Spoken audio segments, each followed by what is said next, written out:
Hello dear students, welcome back to our channel Classes for You. I am your mentor Smriti and here we are going to discuss further topics from this chapter where we were doing our chapter number 8 from class 6, that is body movements.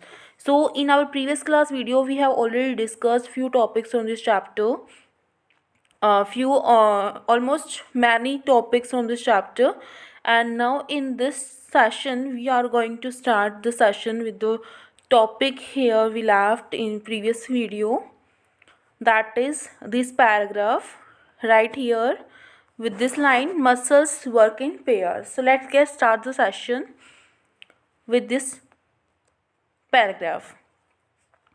Muscles work in pair. तो हमने पहले पढ़ चुके हैं, पहले वाले session में हम पढ़ चुके हैं मसल्स के बारे में, मसल्स क्या होती हैं।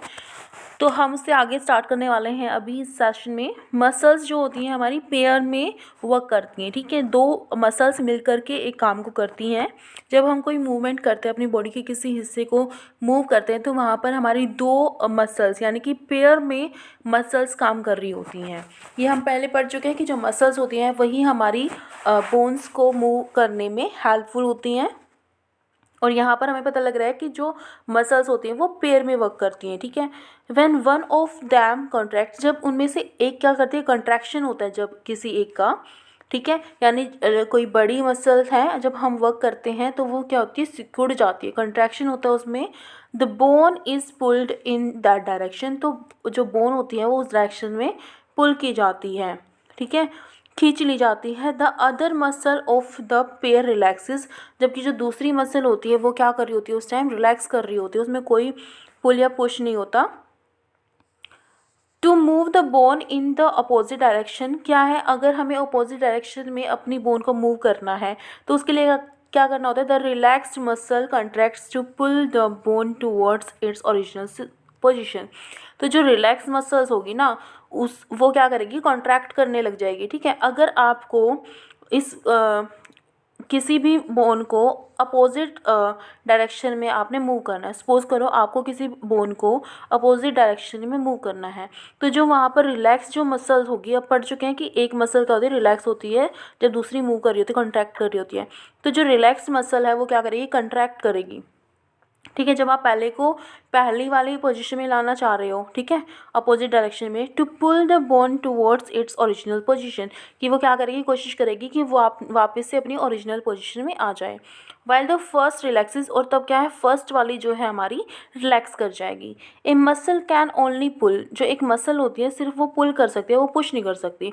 इट कैन नॉट पुश, ठीक है, ये पुश नहीं कर सकती किसी को, ये पुल कर सकती है, मतलब इसमें कॉन्ट्रैक्शन होगा। अगर ये बड़ी है ना तो ये छोटी हो सकती है, ठीक है, ये ज़्यादा बड़ी नहीं हो जाएगी, पुश नहीं होगा इसमें।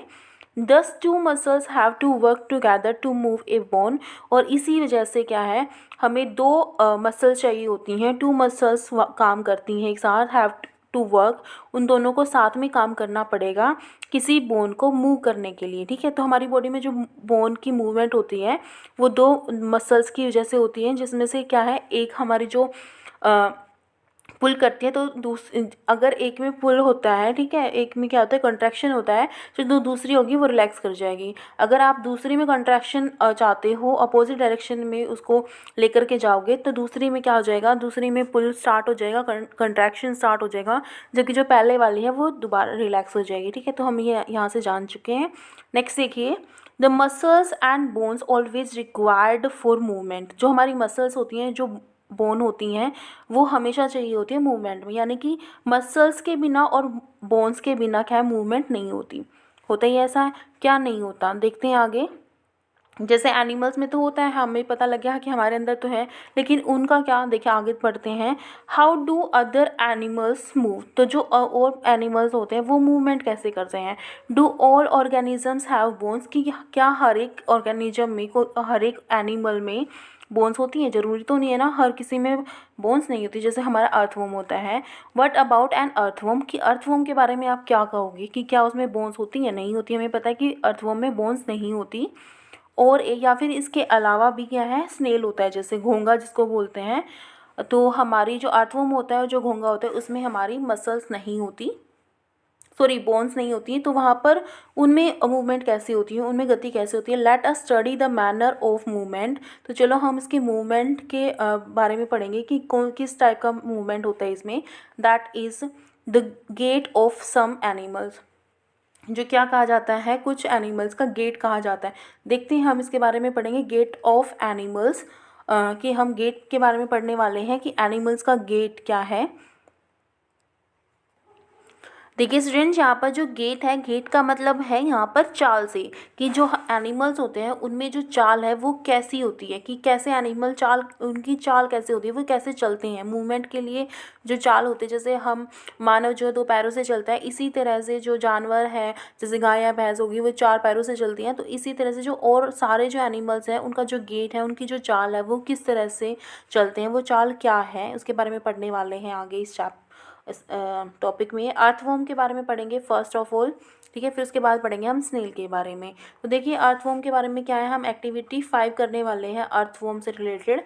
Observe an earthworm moving on soil in a garden. तो आपने क्या करना है, आपको पता है अर्थवर्म क्या होता है, ठीक है। तो आपने एक अर्थवर्म को देखना है जब वो क्या कर रहा हो, मूवमेंट कर रहा हो गार्डन में, ठीक है, गार्डन की सोइल में, ठीक, सोइल पर। Gently lift it and place it on a piece of blotting और फिल्टर पेपर। तो आपने क्या करना है, उसको एक फिल्टर पेपर के ऊपर या फिर ब्लॉटिंग पेपर के ऊपर क्या करना है, आपने उसको रख देना है। आराम से जेंटली उठाएंगे आप उसको, बिल्कुल आराम से उठाओगे। और क्या है, एक फ़िल्टर पेपर ले सकते हो आप यहाँ पर, उसके ऊपर रखोगे। ऑब्जर्व इट्स मूवमेंट, आप उसकी मूवमेंट को ऑब्जर्व करोगे कि कैसे वो मूव कर पा रहा है उस पर। जैसे कि आपको फिगर 8.18 में दिखाया गया है। देखिए आपको आगे एक फिगर दी गई है 8.18 मूवमेंट ऑफ अर्थवर्म। इसमें अर्थवर्म की मूवमेंट, ये हमारा अर्थवर्म है और जिसकी इसकी मूवमेंट है वो आपको दिखाई गई है। तो देखो यहाँ पर क्या हो रहा है, ये जैसे आपका अर्थवर्म था, तो अब ये इस डायरेक्शन में जा रहा है, ये आपको ग्रीन सिंबल से दिखाया भी हुआ है। तो इसको इस डायरेक्शन में जाना है, तो ये क्या करता है, पहले आगे देखिए इसके बारे में ही हम पढ़ने वाले हैं यहाँ पर। इसको करते हुए चलते हैं। देखो अब हमने अर्थवर्म लिया और ये हमने लिया हमारी गार्डन की सोइल के ऊपर, ठीक है। जेंटली लिफ्ट इट, हमने डाल लिया उसको फिल्टर पेपर के ऊपर। Then place it on a smooth glass plate और एनी स्लिपी सरफेस। तो आपने क्या है, इसको फिसलन वाले सरफेस पर रखना है, किसी भी ऐसी सतह पर जो कि क्या है, जहाँ पर ये फिसल जाए, या जो सतह क्या है आपकी थोड़ी चिकनी टाइप हो, ठीक है। तो आपको स्मूथ ग्लास प्लेट पर, ठीक है, या तो सीधी ग्लास की प्लेट हो उसके ऊपर रखना है, या फिर किसी स्लिपरी सरफेस पर इसको रखना है। ऑब्जर्व इट्स मूवमेंट नाउ, और अब इसकी मूवमेंट को देखना है कि अब ये कैसे मूवमेंट करेगा, ठीक है, या अब कैसे चल रहा होगा। Is it different from that on paper, क्या ये जैसे पेपर पे चल रहा था उससे अलग तरह से चल रहा है अब इस पर। In which of the above 2 surfaces do you find that the earthworm is able to move easily। तो जो आपने 2 तरह की चीज़ें ली हैं, आपने एक तो लिया आपने फ़िल्टर पेपर। अब आपको बताना है ये अर्थवर्म जो है फ़िल्टर पेपर पर ईजीली चलेगा या फिर किसी स्लिपरी सरफेस या फिर स्मूथ ग्लास की प्लेट के ऊपर चलेगा। तो देखिए अंदाज़ा लगाइए कि किस पर ये जल्दी चल पाएगा, फ़िल्टर पेपर पर चल पाएगा। The body of an earthworm, यहाँ पर हम एक और ले सकते हैं एक फिनोमिना जो हमारा होता है ना सरफेस से रिलेटेड। आप बताइए कौन सा फिनोमिना होता है जो सरफेस से रिलेटेड होता है और जो हमें मूवमेंट में हेल्पफुल होता है, ठीक है, आपको बताना है ये मुझे कमेंट बॉक्स में। The body of an earthworm is made up of many rings. तो जो बॉडी होती है ना अर्थवर्म की, वो बहुत सारी रिंग से मिलकर के बनी होती है। देखो आप देख भी पा रहे होगे, इस पोर्शन को ही ले लो, तो ये क्या है, इसमें ये रिंग्स हैं, ठीक है, रिंग टाइप है। तो ये क्या, जो अर्थवर्म की जो पूरी बॉडी होती है ना, ये इन छोटी छोटी रिंग से मिलकर के बनी होती है। और ये क्या करते हैं, जॉइंट एंड टू एंड, जो कि क्या है, एक एंड को दूसरे एंड से ज्वाइन करती हैं, ठीक है। जो सारी रिंग्स क्या है, देखिए हम बना कर देखते हैं यहाँ पर। मान लो इस तरह का है, ठीक है, तो ये इस तरह से बनी होती है, इस तरह से, ठीक है, इस तरह से बनी होती हैं रिंग्स। और वो क्या कर रही होती है, एक दूसरे से ज्वाइन कर रही होती हैं। देखो इनका जो ऊपरी जो सतह होगी ना, वो इस तरह से दिखाई देगी आपको, ठीक है, इस तरह से दिखाई देगी आपको, ठीक है। तो ये ज्वाइन कर रही होती है। And earthworm does not have bones. तो जो अर्थवर्म होता है ना, उसमें बोन्स नहीं होती, उसमें हड्डियाँ नहीं होती हैं।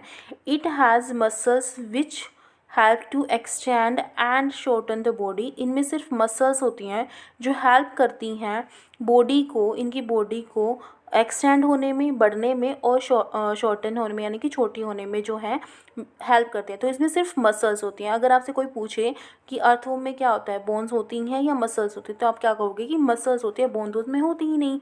During movement the earthworm first extend the front part of the body. तो वो मूवमेंट कैसे करता है, देखिए अब इसके बारे में डिटेल से जानेंगे कि कैसे मूवमेंट होती है उसमें। जब वो मूवमेंट कर रहा होता है ड्यूरिंग मूवमेंट, तो क्या होता है, the earthworm first extend the front part of the body. तो वो पहले अपने फ्रंट पार्ट को मूव करता है, ठीक है, जो उसकी बॉडी है, कंप्लीट बॉडी देखो ये जैसे दिखाई गई है, तो ये पहले अपनी इस पार्ट को मूव करेगा इस डायरेक्शन में जाने के लिए, ठीक है, इस डायरेक्शन में जाने के लिए। एक सेकेंड, अब इसको इस डायरेक्शन में जाना है तो ये पहले इस पार्ट को मूव करेगा। अब जब ये अपने इस पार्ट को मूव कर रहा है तब देखिए क्या करेगा, ये earthworm first extend the front part of the body, पहले फ्रंट पार्ट को एक्सटेंड करेगा, बढ़ाएगा, keeping the rear portion fixed to the ground. जबकि जो पीछे वाला पोर्शन है ना, ये इसका फिक्स रहेगा, ग्राउंड से चिपका रहेगा, फिक्स रहेगा वहाँ पर।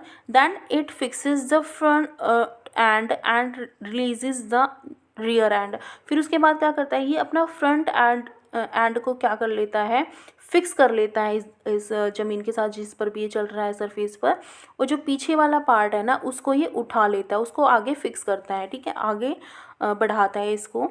देन क्या है, it then shortens the body and pulls the rear end forward. उसके बाद ये क्या करता है, बॉडी इसकी छोटी हो जाती है और उसके बाद ये क्या करता है, यहाँ पर देखिए उसकी बॉडी फिर से छोटी हो गई है और ये अपनी बॉडी को छोटा कर लेता है and pulls the rear end forward. और ये जो पीछे वाला पार्ट है ना इसको ये आगे की तरफ ले जाता है, आगे की तरफ मूव करता है, इसको पुल करता है, खींचता है। This makes it move forward bye A small distance. और इसी तरह से ये क्या है, एक छोटी छोटी डिस्टेंसेस को कवर करते हुए आगे की तरफ बढ़ता है। Repeating such muscles expansion and, इस तरह से क्या है वो अपने मसल्स को एक्सपेंड करता है, बढ़ाता है और शॉर्टन छोटा करता है, कंट्रैक्शन होती है इसमें, ठीक है, expansion and contraction. The earthworm can move through soil. तो इस तरह से क्या है, जो अर्थवॉर्म होता है हमारा वो सॉइल में चल पाता है, ठीक है, वो सॉइल में इस तरह से चल पाता है क्योंकि उसमें कंट्रैक्शन होता है और एक्सपेंशन होता है बॉडी का through soil. Its body secretes a slimy substance to have the movement. जो हमारी अर्थवॉर्म होती है इसकी बाहरी जो मतलब सतह होती है बॉडी की, जो त्वचा होती है उसमें से एक स्लिमी सब्सटेंस निकल रहा होता है, ठीक है, एक तरल और चिकना पदार्थ निकलता है जो उसको हेल्प करता है उसकी मूवमेंट में, ठीक है, उसकी गति में उसको हेल्प करता है। How does it fix parts of its body to the ground. अब ये सवाल उठता है कि जो अर्थवॉर्म होता है वो अपनी बॉडी के पार्ट्स को फिक्स कैसे करता है, ग्राउंड से फिक्स कैसे करता है। हमने पढ़ा इस पैराग्राफ में, इस एक्टिविटी 5 में, कि वो क्या है, फिक्स कर लेता है। तो वो किस वजह से होता है, under its body it has a large number of tiny bristles जो कि हेयर लाइक होते हैं, हेयर लाइक स्ट्रक्चर्स, ठीक है, तो हेयर लाइक स्ट्रक्चर्स होती है जिसको ब्रिसल्स बोला जाता है। तो उसमें बहुत सारे लार्ज नंबर ऑफ टीनी छोटे छोटे क्या होते हैं, ब्रिसल्स होते हैं, हेयर लाइक स्ट्रक्चर होते हैं उसकी बॉडी में नीचे की तरफ। प्रोजेक्शन आउट जो कि क्या है, प्रोजेक्टिंग आउट जो कि बाहर निकले हुए होते हैं। The bristles are connected with muscles. और जो ब्रिसल्स होते हैं ये उसकी मसल से कनेक्टेड होते हैं, ठीक है, उससे जुड़े हुए होते हैं। The bristles has to get a good grip on the ground.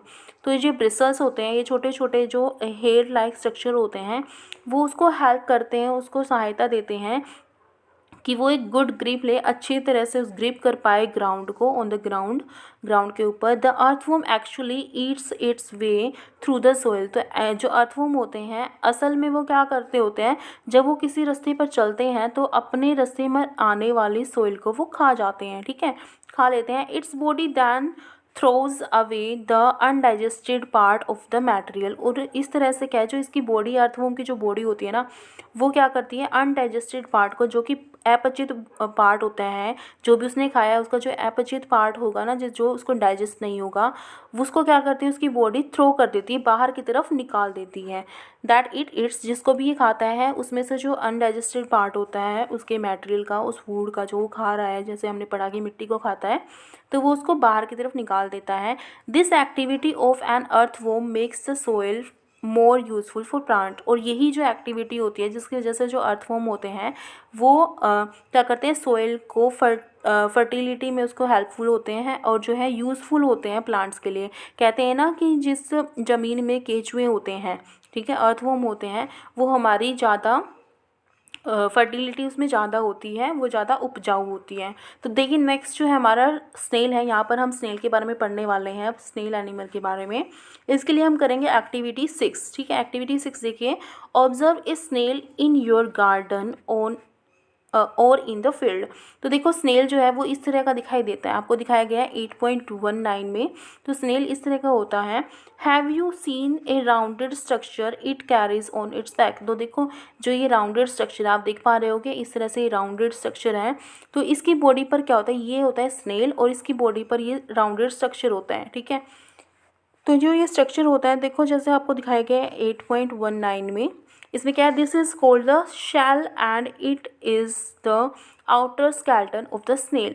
तो इसको क्या कहा जाता है, इसको शेल कहा जाता है। जो ये राउंडेड स्ट्रक्चर है इसको शेल कहा जाता है। And it is the outer skeleton of the snail, और ये क्या है, स्नेल का बाहरी ढांचा होता है, ठीक है, स्केलेटन होता है ये इसका। But is not made of bones, लेकिन क्या होता है, ये इसका बोन्स का बना हुआ नहीं होता, ठीक है, ये हड्डियों का बना हुआ नहीं होता। ये कंकाल तो है, इसका स्नेल का कंकाल तो है, ये स्केलेटन तो है, लेकिन ये बोन्स का बना हुआ नहीं होता। The shell is a single unit and does not help in moving from place to place.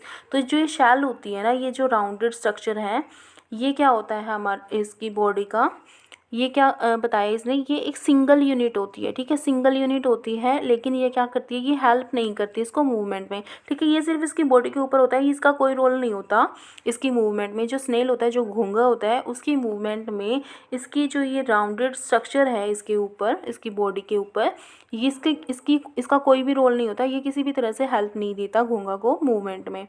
It has to be dragged along, और ये सिर्फ इसके साथ चलता है, ठीक है, इसको सिर्फ इसको खींचना होता है इस स्ट्रक्चर को। ये इसका कंकाल है और ये इसको हेल्प नहीं करता, और ये बोन का भी नहीं होता, ठीक है, इसमें बोन्स नहीं होती।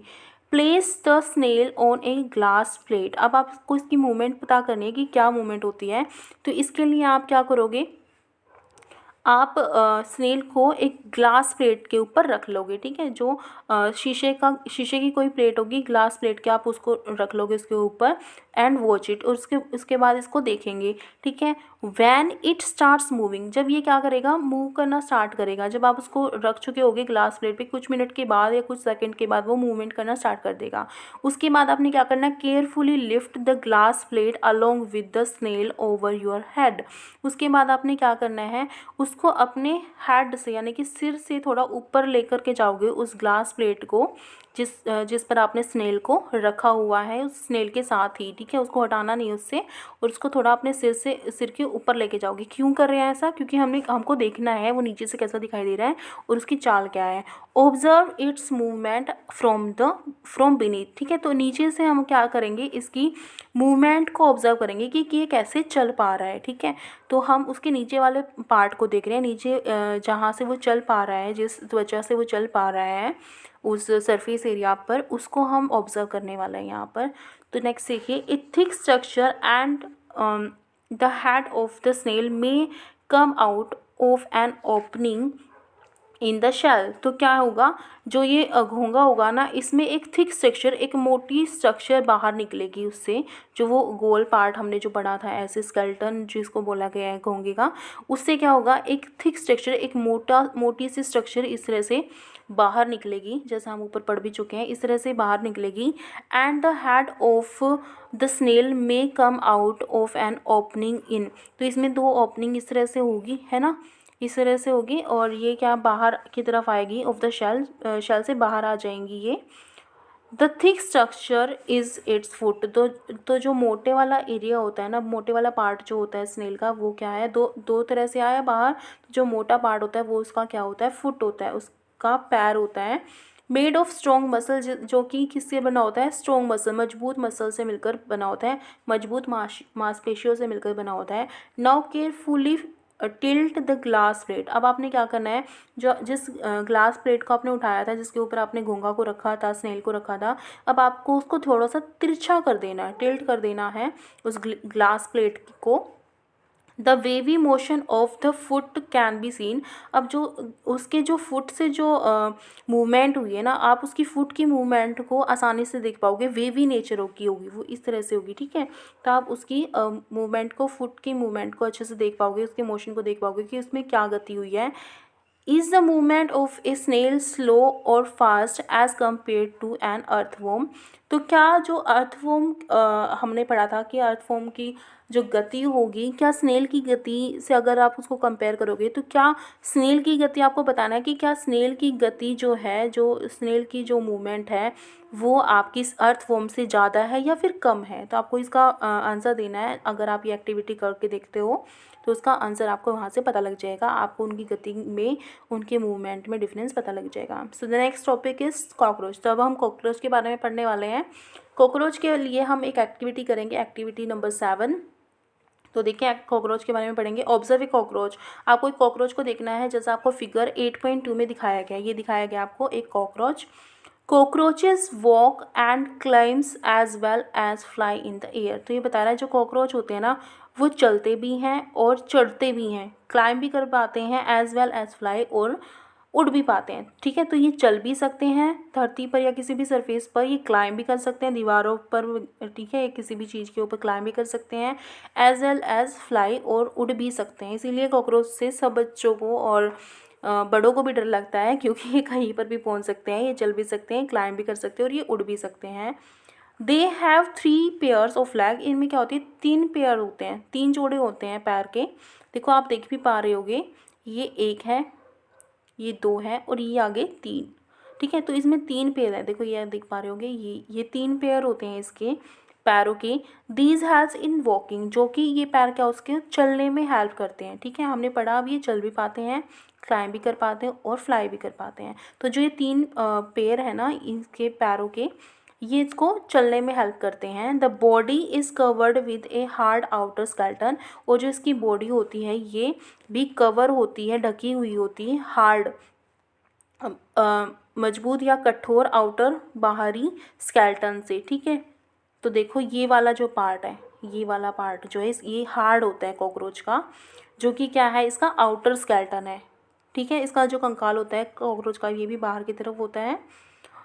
और this outer skeleton is made of number of plates. तो ये जो पार्ट होता है ये क्या है, नंबर ऑफ प्लेट से, अलग अलग प्लेट से, मतलब काफ़ी प्लेट्स से मिलकर बना हुआ होता है। Of plate join together and that permits movement. और जिसकी वजह से क्या होता है, मूवमेंट होती है, जो अलाउ करते हैं इसको मूवमेंट के लिए, ठीक है। तो देखिए next, there are 2 pairs of wings. इसमें क्या होती हैं, 2 पेयर होती है विंग्स की, जो इसके पंख होते हैं 2 पेयर होते हैं वो, attach to the body behind head, जो कि इसके हेडीज वाले पोर्शन के पीछे की तरफ लगे हुए होते हैं।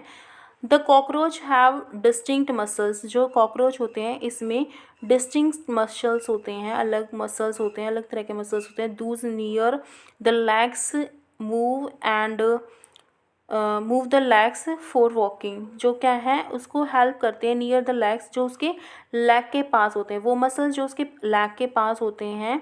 लेग्स मूव द लेग्स, जिसके जैसे क्या होता है, मूव द लेग्स, वो अपने पैरों को हिला पाता है फॉर वॉकिंग, चलने के लिए, ठीक है। तो जो हमें पता है कि मसल जो है बोन को मूवमेंट में हेल्प देती हैं। तो जो कॉकरोच होता है उसमें जो मसल्स होती हैं वो उसके पैर के आसपास होती हैं, जिसकी वजह से जो उसका वो अपने पैरों से चल पाता है, वॉक कर पाता है। The body muscles move the wings when the cockroach fly. जो बॉडी मसल्स होती है, जो उसकी बॉडी की जो मसल्स होती है, बॉडी की जो मांसपेशियाँ होती हैं, वो उसकी हेल्प करती है मूवमेंट में। मूव द विंग्स, अपनी जो उसकी वजह से क्या कर पाता है, वो अपने विंग्स को मूव कर पाता है, अपने पंखों को हिला पाता है, हिला डुला पाता है, मूवमेंट कर पाता है। वैन द कॉकरोच फ्लाई, जब आपका कॉकरोच क्या कर रहा होता है, उड़ना चाह रहा होता है या उड़ता है, तो ये जो मसल्स होते हैं यही उसको हेल्पफुल होते हैं, उसकी हेल्प करते हैं। The next topic is bird. तो हम बर्ड के बारे में पढ़ेंगे। बर्ड में क्या होता है, birds birds fly in the air and walk on the ground. जो हमारे बर्ड्स होते हैं वो फ्लाई करते हैं, उड़ते हैं हवा में और चलते हैं ग्राउंड पर, ठीक है। तो ये बर्ड की क्वालिटी है कि वो एयर में उड़ सकते हैं और ग्राउंड पर चलते हैं। सम बर्ड्स लाइक डक्स जैसे हमारी बत्तख होती है, एंड स्वान्स और जैसे हंस होते हैं, ऑल्सो स्विम इन वाटर, तो ये पानी में स्विम भी कर सकते हैं, तैरते भी हैं, ठीक है। कुछ ऐसे बर्ड्स हैं, ये भी बर्ड होते हैं, जैसे डक्स है, डक भी क्या है, पक्षी है, और जो स्वान है ये भी हंस जो होता है वो भी एक बर्ड होता है। तो ये क्या करता है, पानी में ये तैर भी सकता है। The birds can fly because their bodies are well suited for flying. Bird क्यों तैरते हैं, क्यों उड़ते हैं, सॉरी, बर्ड क्यों उड़ते हैं, क्योंकि जो उनकी बॉडी होती है ना वो इस तरह से बनी होती है कि वो शूट करती है उसको, उड़ना उनको शूट करता है। उड़ने के लिए जो उसकी बॉडी होती है वो उनको हेल्प करती है। उनकी बॉडी का ढांचा ही इस तरह से बना होता है, उनकी बॉडी इस तरह से बनी होती है। Their bones are hollow and light. उनकी जो बोन होती है, इसका रीज़न क्या है कि उनकी जो बोन्स होती हैं वो उनकी खाली होती है, होलो होती है, और क्या होती हैं, लाइट होती हैं, हल्की होती हैं। The bones of the hind limbs are are typical for walking and perching. तो जो उनकी हिंड लिम्स होती है, पीछे की जो लिम्स होती हैं, जैसे हमारे में लिप्स वगैरह होती है, रिप्स वगैरह होती हैं, तो वो क्या करती हैं, आर टिपिकल, वो टिपिकल होती हैं थोड़ी सी, और वॉकिंग में, ठीक है, चलने में वो थोड़ी टिपिकल होती है, एंड पर्चिंग, और पर्चिंग में वो थोड़ी सी टिपिकल होती हैं। देखिए यहाँ पर जो हमने पढ़ा है कि वो वॉकिंग में टिपिकल होती है, यानी टिपिकल का मतलब यहाँ पर है, टाइपिकल का मतलब यहाँ पर है कि वो अनुकूलित होती है, ठीक है, उसके लिए ठीक होती है, सूटेबल होती हैं फॉर वॉकिंग, चलने के लिए, और पर्चिंग के लिए। पर्चिंग का यहाँ पर मतलब है कि जैसे वो बैठती हैं, कहीं पर भी उनको बैठना होता है, तो उनकी जो बॉडी होती है वो इस तरह से होती है। हिंड लिम्स आर, जो उनके पिछले वाले पैर होते हैं, हिंड लिम्स, ठीक है, वो उनको हेल्प करते हैं। हिंड लिम्स यानी कि उनका जो पीछे वाला पार्ट होता है, पिछले वाले पैर जो होते हैं, वो उनको हेल्प करते हैं चलने में भी और एक जगह पर बैठने में भी। आपने देखा होगा कि पक्षी क्या है, अपने दो पैरों के ऊपर बैठते हैं, जिनकी ऐसे ऐसे संरचना होती है, इस तरह से उनकी बॉडी होती है, ठीक है। तो उनकी बॉडी ही इस तरह से होती है कि वो उड़ भी पाते हैं और अच्छे से चल भी पाते हैं, बैठ भी पाते हैं अपने पैरों के ऊपर। देखो, आप देख पा रहे हो इस फिगर में दिखाया गया स्केलेटन ऑफ द बर्ड। तो बर्ड का स्केलेटन दिखाया गया है 8.21 में। देखो, देख पा रहे हो, ये इसका पैर है, ठीक है, इस पर ये चलता भी है और इससे बैठता भी है। ये देखो, ये पीछे की तरफ निकली हुई हैं, 4 उंगलियां हैं, ठीक है। तो इनकी वजह से, इस पैर की वजह से ये क्या है, चलता भी है और इन पर बैठ भी पाता है, और ये जो पंख दिए गए हैं इनकी वजह से ये उड़ पाता है, ठीक है। देखिए next, bony parts of 4 limbs are modified as wings. जो इनकी बोनी पार्ट्स होते हैं, यानी कि जो आप बोन के टाइप से इनके जो पार्ट्स होते हैं ऑफ 4 लिम्ब, जो आगे वाले, देखो ये तो इनके पिछले वाले पैर थे, जो आगे वाले पैर हैं, जो ये क्या है, आगे वाले पैर है, लेकिन इन पर क्या पंख लगे हुए होते हैं। आगे वाले पैर होते हैं पक्षियों के, लेकिन इन पर पंख लगे होते हैं। तो ये क्या करते हैं, आर मॉडिफाइड, ये मॉडिफाइड है, चेंज हो गए हैं ये, ठीक है, मॉडिफाइड है एज विंग्स। ये पैर क्या है, पैर ना रह करके ये पंख बन गए हैं, एज मॉडिफाइड एज विंग्स, पंख बन गए हैं। द शोल्डर्स, बन गए नहीं, ये होते ही हैं, ठीक है, पंख ही होते हैं स्टार्टिंग से ही। द शोल्डर मतलब इनको मॉडिफाई हुआ है, इवोल्यूशन हुआ है, तो ये मॉडिफाइड माने जाते हैं कि मॉडिफाइड इनके क्या है, इनके क्या है, ये फुट है, ठीक है। द शोल्डर जो कि पंख की तरह कार्य कर रहे हैं। The shoulder bones are strong. तो जो इनकी शोल्डर बोन होती है ना, ये वाली जो बोन होती है यहाँ पर, ये जो है इनकी स्ट्रॉन्ग होती है, ये वाली बोन इनकी स्ट्रॉन्ग होती है। जिससे क्या होता है, the breast bones are modified to hold muscles of flight which are use to move the wings up and down. तो जो इनकी मसल्स होती हैं, कौन सी, ब्रेस्ट बोन्स जो होती हैं, सॉरी मसल्स नहीं, जो इनकी ब्रेस्ट बोन्स होती हैं, ये आगे वाली जो बोन्स होती हैं, इनकी जो ब्रेस्ट बोन्स होती हैं, आर मॉडिफाइड, ये भी मॉडिफाइड है, टू होल्ड मसल्स, जो कि मसल्स को होल्ड करके रखती हैं, और फ्लाइट, उड़ने में हेल्पफुल होती हैं, which are use to move the wings, जो कि यूज़ की जाती हैं पक्षियों के द्वारा उनके विंग्स को, उनके पंखों को मूवमेंट में, उनके पंखों की मूवमेंट में जो है, ये वाली जो बोन्स होती हैं जिनको बोला गया है ब्रेस्ट बोन्स, ये हेल्पफुल होती हैं, ठीक है। अप एंड डाउन, जिसकी वजह से क्या होते हैं, जो उनके पंख हैं ऊपर और नीचे की तरफ आते हैं, ठीक है, इस तरह से आते हैं। ऑलराइट, सो देखिए नेक्स्ट जो हमारा टॉपिक है। ओके चलो आज इस सेशन को इतना ही रखेंगे। So okay student, this was all for today's session. In our next session we will discuss about the next animal type, that is fish, and the second one would be how do snakes move. So we will study about the snake and the fish in the next session. So if you have not watched my previous class video, then you can visit to them directly by clicking on the link I will give you in the description box. Okay, so please visit and watch my video thoroughly, and also like, comment on my video, and subscribe my channel for getting more videos and updates. Thanks for watching. Thank you so much.